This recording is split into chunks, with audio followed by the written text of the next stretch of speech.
जड़ी जवानी तो बेटा भोले गए मात पे अरे ललन पे हाथ फिरावती है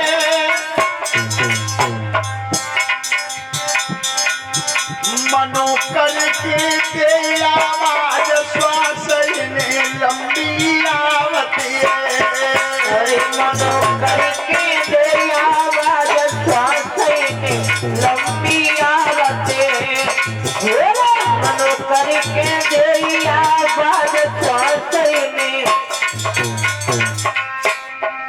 अरे धीरज जो मैया के डोले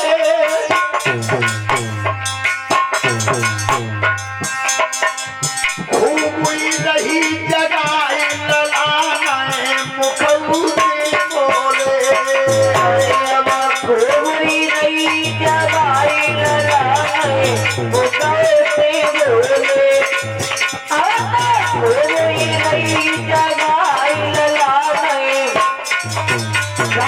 दोनों पुत्रों पर बुढ़ापा था धरती पर पड़े हुए थे चेत अवस्था में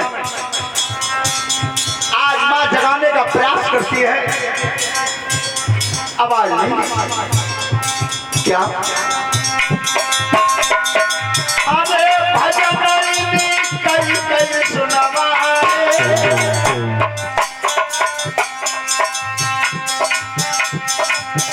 कोई परी नहीं पेश महात्मा नारद जी कोई परी नहीं पेश महात्मा नारद जी आए कोई परी नहीं पेश महात्मा देव ऋषि जब आई रहे पेटन को तू भर भोजीना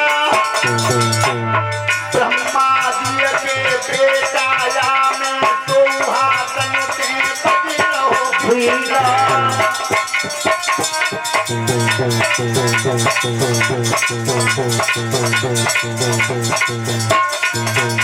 ध्यान रखना जिस समय मां भक्ति दोनों बेटाओं को जगाने का प्रयास करती है पर दोनों ही अचेत अवस्था में पड़े हुए थे जब होश नहीं आया भजन कीर्तन भी सुनवाए और इधर देव ऋषि नारद आ रहे थे ध्यान रखना जब जब मानव समाज में दानव समाज पर मुसीबत आती है तब महात्मा ही पार करते हैं संत पार करते हैं तो आप देव ऋषि नारद जब आ रहे थे हाथ में बीड़ा लग रहा था सामने जब भक्ति को बैठा देखा मार्ग में किस तरह से अरे जब आई रहे ब्रह्मचारी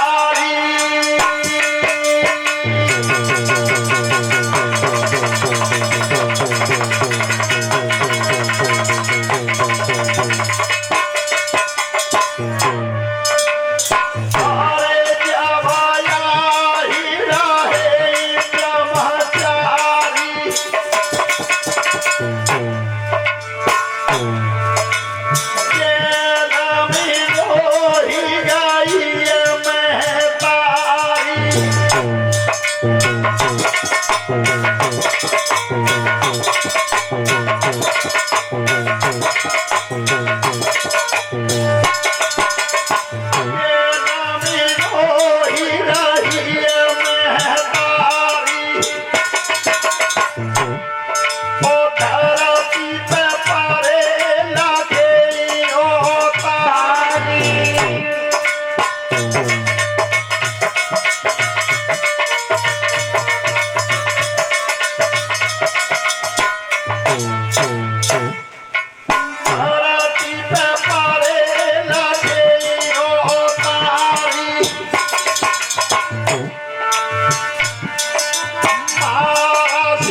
वादा किया है, भक्ति चिंता मत करना, मैं तुमसे वादा करके जा रहा हूं कि तुम्हारे दोनों बेटाओं की स्थिति को सुधार दूंगा। प्यार रखना, वचन देकर के आए नारद जी, और संत के वचन को भगवान ने भी झूठा नहीं होने दिया, भगवान ने झूठा नहीं होने दिया। यहां तक लिख दिया गोस्वामी जी ने रामचरितमानस में, कैसे? मोरा बचना चाहिए परी जाए भीगा, संत वचन पत्थर की लीका। राम सिया राम सिया, राम सिया राम बोलो। भगवान ने ये कह दिया मेरा वचन हट सकता है, लेकिन मैंने संत का वचन कभी नहीं हटने दिया। भगवान संत का वचन इसलिए नहीं हटने देते, वो तो ये कहते हैं कि जब फकीर भये तो भये तो मेरे ही पीछे हैं। तो आप ऋषि नारद कह करके चले गए। सनक सनंदन सनातन सनत कुमार, इनके बीच में इस प्रस्ताव को रखा कि भक्ति के दोनों पुत्र अचेतन अवस्था में हैं। संत महात्माओं ने नारद जी से कहा कि तुमने भजन कीर्तन सुनवाए, महाराज सुनवाए, पर कोई फायदा नहीं हुआ। तो ऐसा करो नारद जी, भागवत कथा सुनवाओ, भागवत कथा सुनवाओ। आज देवर्षि नारद ज्ञान और वैराग्य जो भक्ति के पुत्र थे, उन्हें भागवत कथा सुनाते हैं। एक बात ध्यान से सुनना, वो सुनाने वाले कैसे थे और सुनने वाले कैसे थे। परीक्षित जी, वो माइक कैसा था? इतना लंबा तारा आज तक किसी माइक वाले पे नहीं बना, क्योंकि ज्ञान और वैराग्य जो अचेत पड़े हुए थे वो वृंदावन में थे, और कथा कही गई हरिद्वार से, हरिद्वार से कही गई और वृंदावन में सुनी गई। कितना लंबा तार था। वो आज भी है, अब भी है।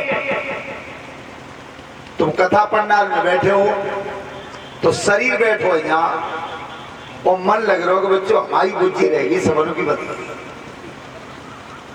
तो देखो बुद्धि तो न्यूना बंधाई कि शरीर यहाँ बैठो है। अच्छा, शरीर रह गया यहाँ और मन चला गया वहां, दोनों काम बेकार रह गए, क्योंकि बुद्धि बंध न पाई, शरीर यहाँ बैठो तो बंध के जावे। अच्छा, कथा न्यून सुन पाएगा, मन वहां चलो। वो मन का तार है, आज भी मौजूद है, आज भी है। लेकिन कछु लोग तो ऐसे वो तुमसे कहो कि भागवत कथा आ रही है, चलो चल रहे हैं, कहना आवाज तो नहीं आ रही है, तो फिर गंगा जल तो कट्टिया में क्या जाना उधर हो। गंगा जी नहाने का श्रेय तब मिलेगा तब गंगा जी तक चल के जाओगे, और कथा सुनने का श्रेय तब मिलेगा तब कथा पंडाल तक आ। और हम जानते हैं कि काम का समय है, लेकिन आवाज मेरे नगर में जा रही है, फरीदाबाद गांव में जा रही है। शायद स्कूल पर मैं जब प्रोग्राम को आया था रात में, तो फरीदाबाद ने मुझे तब याद किया तब किसी शास्त्री ने माइक लगा हुआ छोड़ दिया था, ध्यान है? तब सराय में भागवत चल रही थी, तो रात में बच्चे भाग के गए, तो मैं रात में ही आया उनके साथ। उस दिन मैंने स्कूल में कहा था कि सिकंदराबाद क्षेत्र में आसपास यादवों का कोई गांव नहीं बचा जहां पप्पू ने भागवत ना कही हो, लेकिन फरीदाबाद रह गया। चलो वो हमारी मन की अब की बार, अब की बार हुई। और दूसरी बात यह है, काम का समय जरूर है, मानते हैं, लेकिन परीक्षा जी 24 घंटे होते हैं। आप समय का आकलन करिए।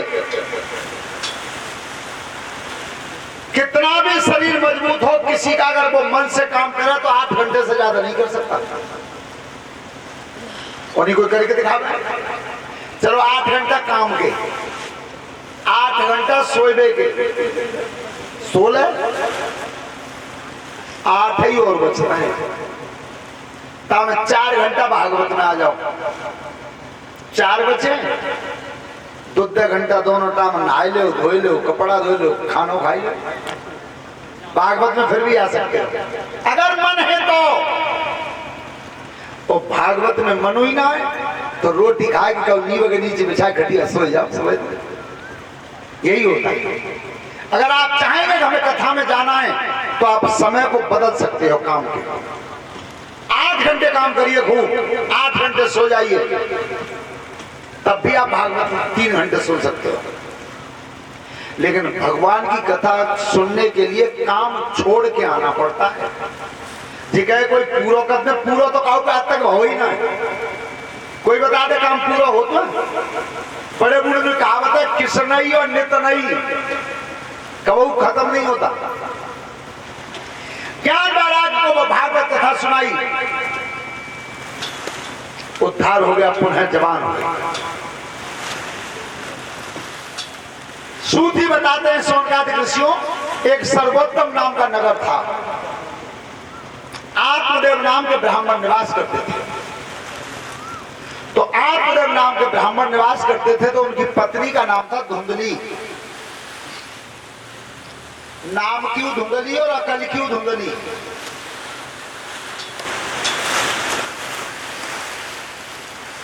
लेकिन जिस समय आत्मदेव ब्राह्मण अपने समय को व्यतीत कर रहे थे उस समय भवन में हुआ क्या? सुनो ऋषि धरि ध्यान, अरे राम गति कौना पहचानी।